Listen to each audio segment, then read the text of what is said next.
মানুহৰ আটাইতকৈ ডাঙৰ সম্পদ হৈ গ'ল স্বাস্থ্য। যিসকলে সাধাৰণভাৱে স্বাস্থ্যবিধি মানি চলে তেওঁলোক দীৰ্ঘদিন জীয়াই থাকে। আমাৰ শৰীৰ সুস্থ ৰাখিবলৈ যিবোৰৰ ওপৰত আমি বিশেষ গুৰুত্ব দিব লাগে সেইকেইটা হৈ গ'ল খাদ্য, পানীয়, দৈনিক যোগ ব্যায়াম, বিশ্ৰাম, সুনিদ্ৰা, পোহৰ, মুকলি বতাহ, পৰিষ্কাৰ পৰিচ্ছন্ন স্নান আৰু সংযম। এইবোৰ দিশৰ ওপৰত বিশেষ সাৱধান হোৱাৰ পিছতো যদি আমাৰ শৰীৰত ৰোগে দেখা দিয়ে তেনেহ'লে আমি এই ৰোগ নিৰাময়ৰ কাৰণে কি কৰিব লাগে? কিছুমান প্ৰাথমিক চিকিৎসা প্ৰয়োগ কৰিব লাগে। আৰু ইয়াৰ পিছতো যদি আমাৰ দেহত ৰোগ অত্যন্ত জটিল হয় তেতিয়াহ'লে আমি কি কৰিব লাগে? চিকিৎসকৰ পৰামৰ্শ ল'ব লাগে। বয়সৰ হিচাপ মতে আৰু শৰীৰৰ গ্ৰহণীয় ক্ষমতা অনুযায়ী আমি কি কৰিব লাগে?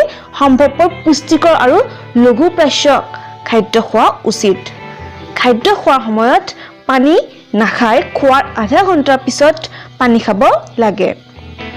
যিমানেই বয়স বাঢ়ি যায় খোৱা খাদ্য সেইভাৱে কমাই আনিব লাগে।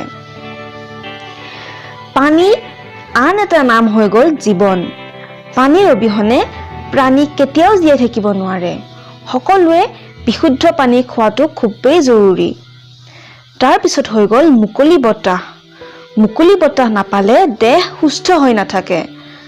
আমাৰ ঘৰৰ যিবোৰ দুৱাৰ খিৰিকী আছে সেই দুৱাৰ খিৰিকীবোৰ সদায় আমি খোল খুৱাই ৰাখিব লাগে, যাৰ ফলত আমাৰ ঘৰৰ ভিতৰলৈও সেই মুকলি বতাহ আহিব পৰা হয়। কিন্তু কিছুমানে কি কৰে? দিনতো দুৱাৰ খিৰিকী বন্ধ কৰি লাইট জ্বলাই থয়, কিন্তু এইটো বহুতেই বেয়া অভ্যাস। প্ৰতিদিন যদি কিছু সময় ৰ'দত থকা যায় তেতিয়াহ'লে আমাৰ শৰীৰটো নিৰোগী হৈ থাকে। প্ৰাতঃভ্ৰমণ স্বাস্থ্য ৰক্ষাৰ ক্ষেত্ৰত উত্তম ব্যায়াম বুলি কোৱা হয়। খুব পুৱাই উঠি প্ৰাতঃকৃত সমাপন কৰি শৰীৰত ভালদৰে সৰিয়হৰ তেল সানি স্নান কৰিব লাগে আৰু স্নান কৰাৰ পানীত সামান্য লুণ অৰ্থাৎ নিমখ মিহলাব লাগে। স্নান কৰাৰ আগতে ভালদৰে হাত ভৰি মালিচ কৰিব লাগে, ইয়াতে শৰীৰ ভালে থাকে। প্ৰতিজন সুস্থ মানুহে 6 পৰা 8 ঘণ্টা শুব লাগে।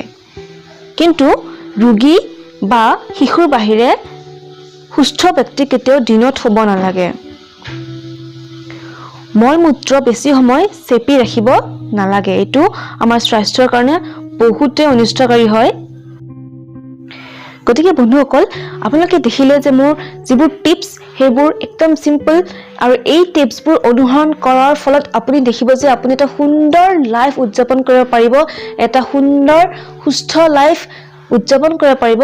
গতিকে বন্ধুসকল, এই টিপছ কেইটা অনুসৰণ কৰক আৰু সদায় সুখী আৰু সুস্থ থাকক। মোৰ চেষ্টা সদায় অব্যাহত থাকিব আৰু তেতিয়ালৈ চাই থাকক আলিয়া ফ'কাছ।